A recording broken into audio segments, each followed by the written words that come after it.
Hi guys, andyan na yung kinaiya. Ito yung update ngayon sa client natin, si Sir Louie, yung nag-avail po ng house and lot package na nandito sa highway.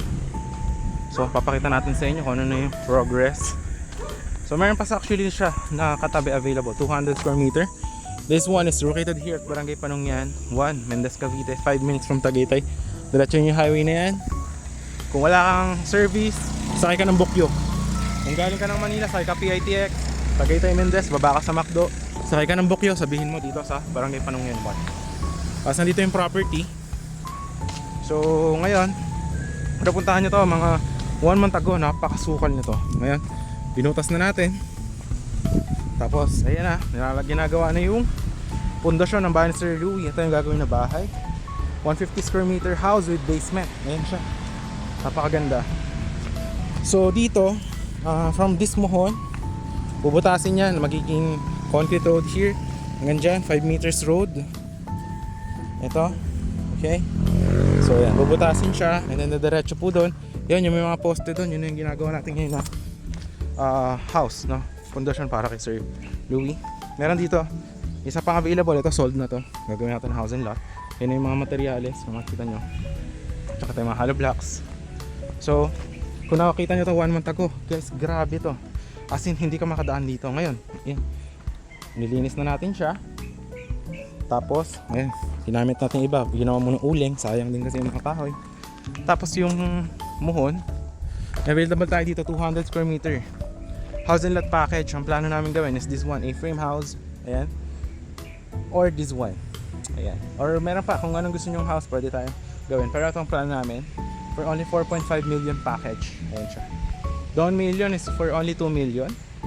Tapos 4 months natin gagawin yung house. After 1 month, 500k. After second month, 500k. Third month, 500k. Fourth month, 500k turnover. As deed of sale signing. Tapos yung 500k remaining, tsaka nyo bayaran pag na-transfer natin sa inyong title. But definitely this will be the road going to the highway. Ayan. Tapos ito na yung 200 square meter. May muhon yan dyan. Kita nyo, meron yan dito sa katapatan. Wait. Ito pala. Ito.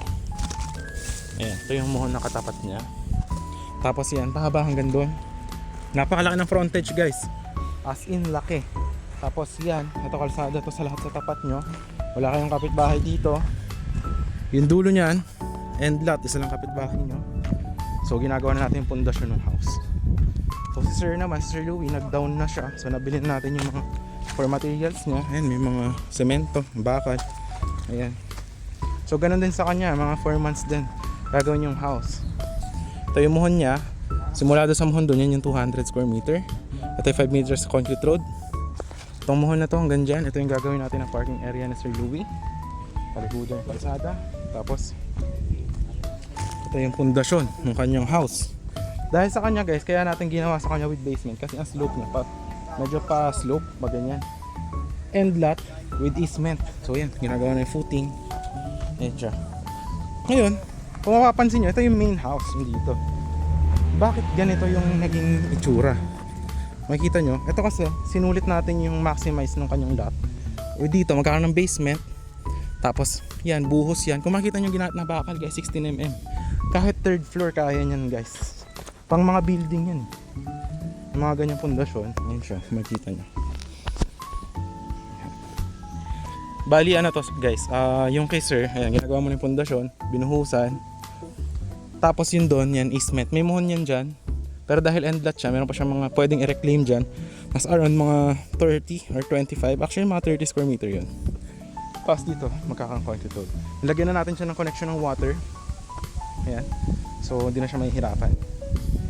Okay. So, yun. Meron tayong last one slot. 200 square meter house and lot for only 4.5 million, guys. Ito kay Sir, inabot to ng ano with basement siya. Inabot lang for only around 4 million. Ayan siya. 150 square meter. So, yan. Ingat-ingat lang tayo, guys. Ayan siya. So yun lang ang update natin here. So pag natuyo yan, Sir Louie, tsaka naman sisimulan yun dun sa may base nya. Yun lang, guys, paunahan na lang dito. So yun lang, thanks for watching and see you in the next one. Bye bye.